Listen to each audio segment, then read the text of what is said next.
Hey everybody, welcome back to the favorite class, the night class. I'm Coach Knight.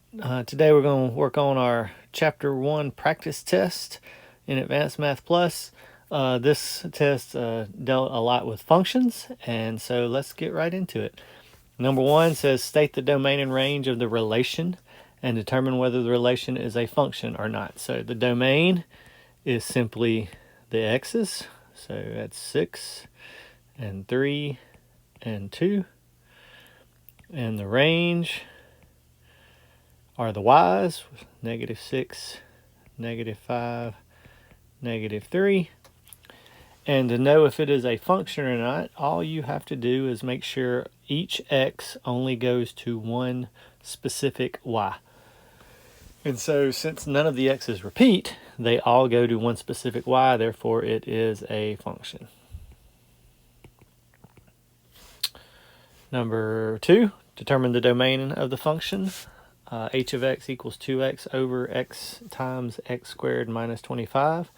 For problems like this, basically x is all real numbers except what would make the bottom 0. So basically, let's see here. You set each factor of the bottom equal to 0, so x can't be 0, and x squared minus 25 can't be 0. And you would just move your 25 over. X squared can't be 25, and then you take your square root. So x can't be plus or minus 5. So your final answer is x can't be 0 or plus or minus 5. Can be any other answer. Number 3, which of the following graphs is a function? Here you're just doing your old vertical line test. If you draw a vertical line and it touches the graph more than once, it is not a function, so this one is definitely no. B is a little closer, but you can see these two dots right here on top of each other. That would be a no. C would be a no, and D is your answer. D is a function. It passes the vertical line test. Number 4, use the following graph to determine the domain and range of the relation. State whether the relation is a function or not. So this domain, it goes forever to the left direction and forever to the right, so it's all real numbers. And the range, it goes not forever down. It looks like it goes down to -2 and then up forever. So y has to be greater than or equal to -2. For number 5, the domain, again, that's left and right. So let's see here. It comes to there to the left and to there on the right. So that's 1, 2, -3 is less than or equal to x, which is less than or equal to, over here we got 1, 2, 3, 4, 5, 6, 7. That is your domain. Your range, you do the same thing, but it's up and down. So the lowest point is down here, and the highest point is up here. So the lowest point's down here. Let's see here. 1, 2, 3, 4, 5, 6, 7. So -7 is less than or equal to x, is less than or equal to the highest point is 1, 2, 3. And that is it for that. If you have points, you would just name the points and write down the x's and the y's. 6, evaluate f of 4 if f of x equals 3 times x squared plus 3x minus 5. So basically you're just plugging in here. So f of 4 equals 3 times 4 squared plus 3 times 4 minus 5. And you basically just put all that in your calculator. 3 times 4 squared plus 3 times 4 minus 5. That equals 55. For number 7, we're doing the same thing, except we're plugging in n minus 5 in for x. So that will be n minus 5 squared minus 4 equals 3 times n minus 5. If you FOIL that out, you'll get n squared minus 10n plus 25 minus 4 over 3n minus 15. And then you simplify that to be n squared plus 15n minus 4 over 3n minus 15. And let's see here. Doesn't look...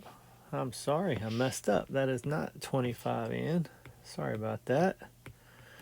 I was like, my answer's not on there, and I realized what I did now. I went back and put an n there, and I had no business putting it in there. So this is minus 10n, and then 25 minus 4 is plus 21. Sorry about that. That is your answer, and that is, looks like number or letter B would be your answer. All right. Number 8. Number 8 simply says f times g of x, which means you multiply f of x times g of x. So that will equal 9 minus x squared times 3 minus x. And so we get 9 times 3 is 27. 9 times negative x is negative 9x. Negative x squared times 3 is negative 3x squared. And negative x squared times negative x is positive x cubed. And then you want to write that in order, which is a. X to the third minus 3x squared minus 9x plus 27. F minus g of x is subtracting, so you want to say 4 minus x squared.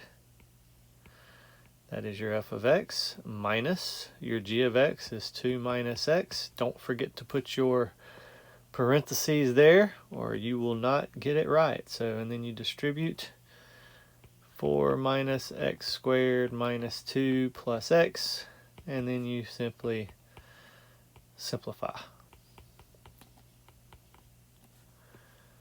Negative x squared plus x plus 2.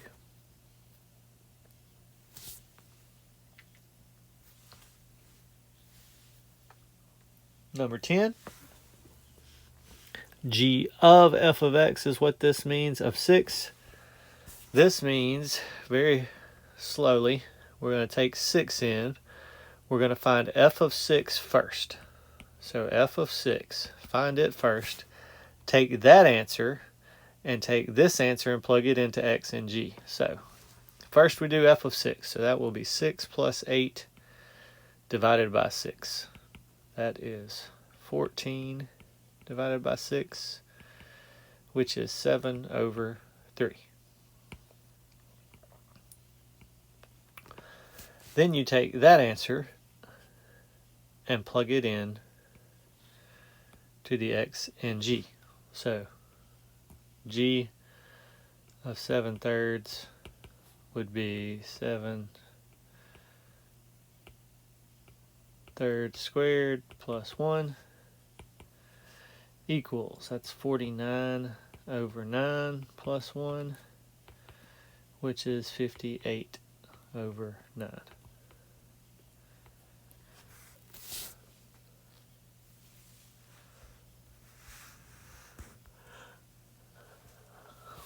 (11) You are graphing.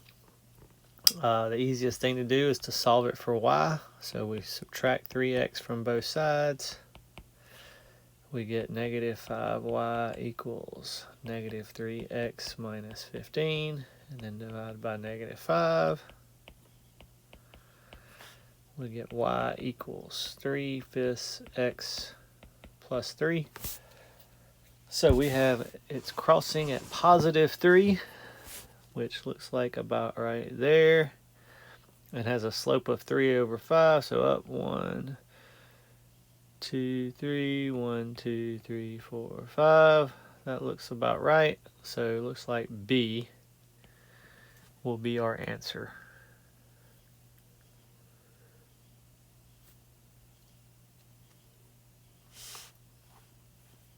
Notice our graph is going, they're going by 2's there. So if you were wondering. Number 12, find the zero of the function. All that means is you set it equal to 0 and work it. So if I subtract 7 from both sides, that'll give me 7x equals negative 7. Divide by 7, x is negative 1.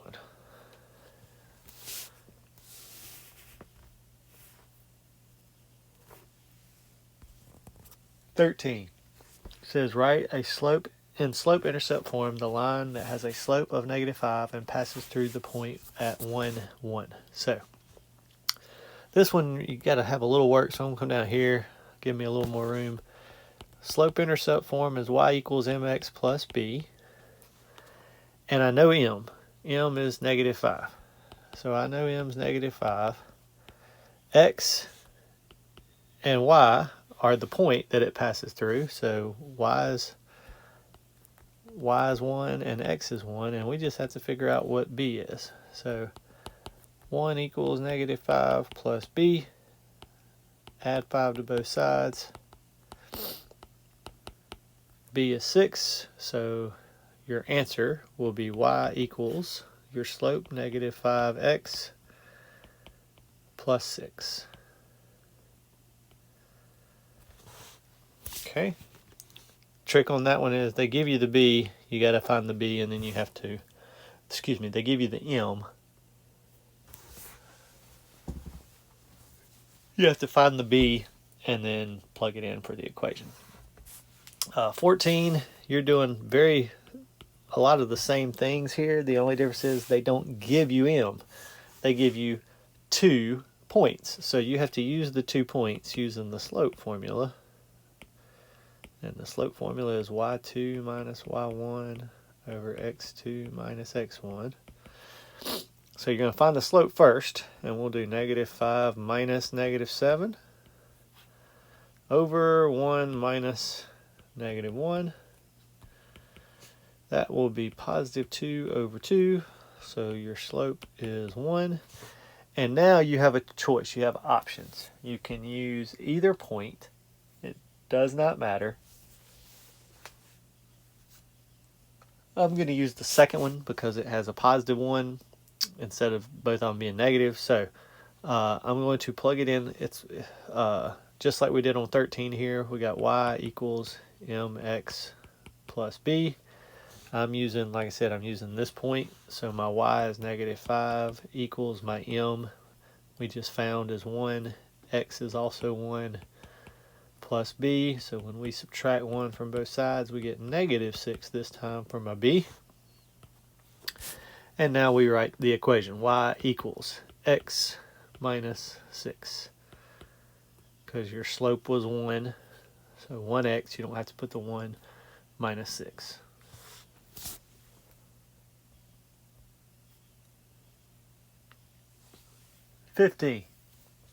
Determine whether the graph of the pair of equations are parallel, perpendicular, coincident, or none of these. So, to be parallel, your slopes equal, but the y-intercept is different. Okay. Perpendicular, your slopes are opposite reciprocals.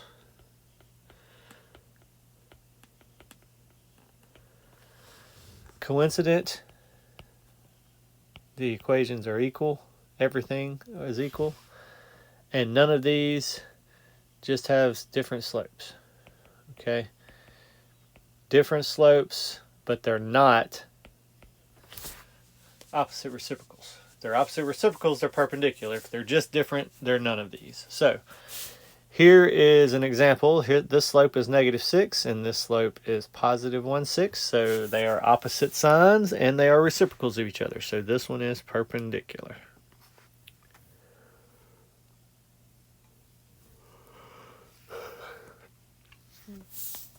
Sixteen and 17 are very much like number 13 that we did. They ask us to, it says, write an equation for a line that is parallel to the graph of y equals -3x minus 2 and passes through 10, -10. So basically they're giving us the slope, they're just giving it to us in a different way. If two lines are parallel, they have the same slopes. So the slope I'm going to use is -3. And then we do it just like we did a minute ago. So y equals mx plus b. Our y is -10, m is -3, x is 10 plus b. And so that would be -30. So we would add 30 to both sides. And we're going to get 20 for our b. So my final answer is y equals -3x plus 20.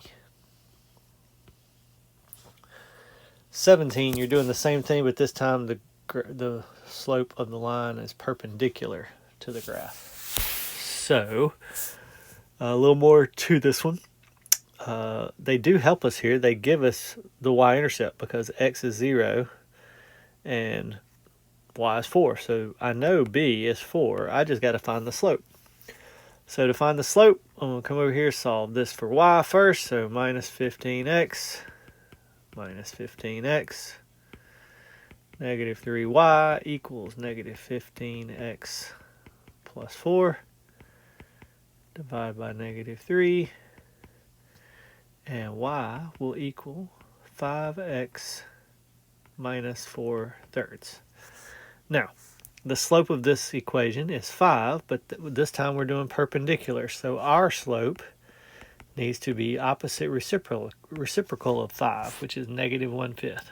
So our final answer will be y equals -1/5 x plus 4.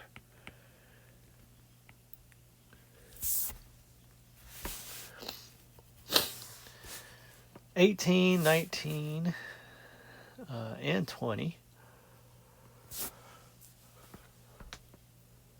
They're asking you about the correlation coefficient. So the correlation coefficient is basically when you have a group of points, the correlation coefficient tells you how strong are they a line, or how strong are they a parabola.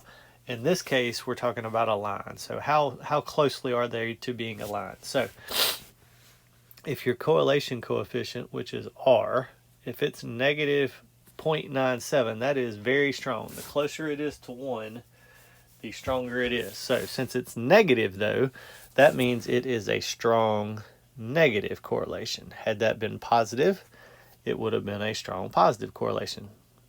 Example would be number 19. It's 0.945, so that's a very strong positive correlation. 20, you have to find r. So what you have to do is you have to go in to your calculator, and I'm thinking my calculator on here will do it. Let me see if I can't find it. And you go to your stat and you plug in L1 and L2. So my L1s, let's see here, we got 1, 2, 3, 4, 1 through 8. So let me come back to my calculator and type in 1, 2, 3, 4, 5, 6, 7, and 8. My L2s, that's your Y's. So you plug those in. We got 2100, 1700. 2100, 1700. I think it was 1250. I can fix it if it's not. 1250, 1000, 500, 400. 1000, oops. 1000, 500, 400. And then after those, 200 and 100. 200 and 100. Okay, so you got your numbers in, then you go to Stat and over to Calc, and you want number 4, Lin Reg, and you're just gonna keep hitting enter. R is what you're looking for, so R is 0.9778. So our answer 0.9. Okay, so it's positive 0.98. They rounded C. That's all there is to it. 21. This is a piecewise function. Basically, they give you a whole function that's broken down into pieces, and they give you options for your graphs, and you have to figure out which one is which. So I always make 3 tables because there's 3 pieces. I make a table for each piece. Here we start at -3. It says everything less than -5 is -3. So even though it says less than -5, I'm still going to make a point at -5. So -5, -6, -7, so on and so forth. They're all -3. Okay. Between -5 and 15, I use the middle equation here. Okay. So from -5, I'll do -5 and 0 and 5 and 10 and 15. Okay. Just to kind of show you what's going on here. So if I plug them into this middle one here, I'll get -3, I'll get 2, 7, 12, and 17. Okay, and then the last one, if it's greater than 15, again, I'm going to put 15 even though it's greater than 15. 15, I don't know, 16, 17, 18, blah, blah, blah. Okay, so I'm plugging them in this one. So -15 plus 2 would be -13. -16 plus 2 is -14.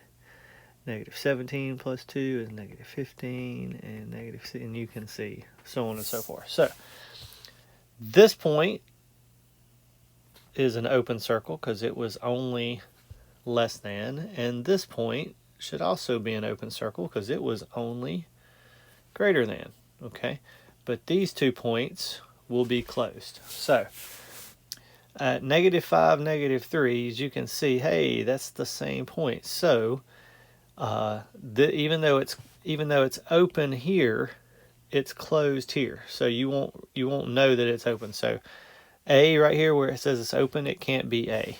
Okay, it could be B, it could be C, and D there's no way because it's not even at -3. Okay, so it's between C and D, and you can see basically the only difference between these two is down here, this point and this point. So at this point, let's see here, we're going by 5, so that's 5, 10, 15, and it goes down to 5, 10, in between 10 and 15. Well, what I need to know is what is 15 here. 15 was at -13, so I look and say, -10, -13 is between -10 and -15. Down here on C, it's down here past -15. So B would be my answer. And last but not least, the graph given the inequality. You can put this in your calculator if you want to. It's less than, so it's going to be shaded down, which all of them are shaded down. What you really need to worry about is where your vertex is, and remember, again, you can put it in your calculator and let it graph it for you, but the quick way is if it's inside, okay, your vertex will be the opposite of what's inside, okay, and then whatever's on the outside. So -6 for your inside, and then -4 on your outside. So we're looking for something that goes left 6 and down 4, which looks like that would be C, I think. Hold on, let me count. 1, 2, 3, 4, 5, 6. 1, 2, 3, 4. There's my answer. B would be close, but I think it goes left 4 down 6, and we need it to go left 6 down 4. Okay.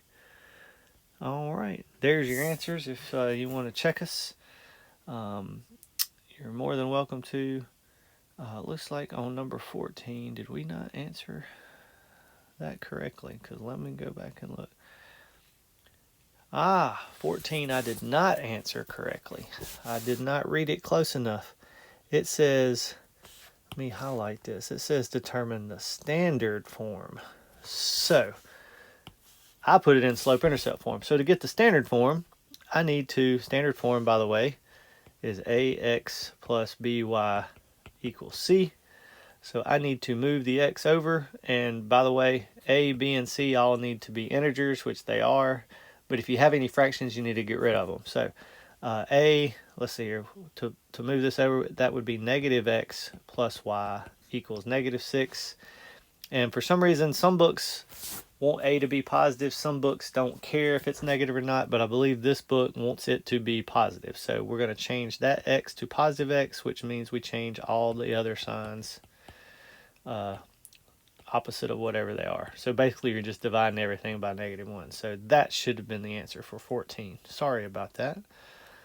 That's why I try to give you the answers so you can check them and make sure I'm not messing up. All right. Hopefully that's the only mistake I made. If you find something else, shoot me a message, let me know, leave me a comment. Other than that, I hope you have a wonderful evening or wonderful day, and as always, stay above the line. Have a great one.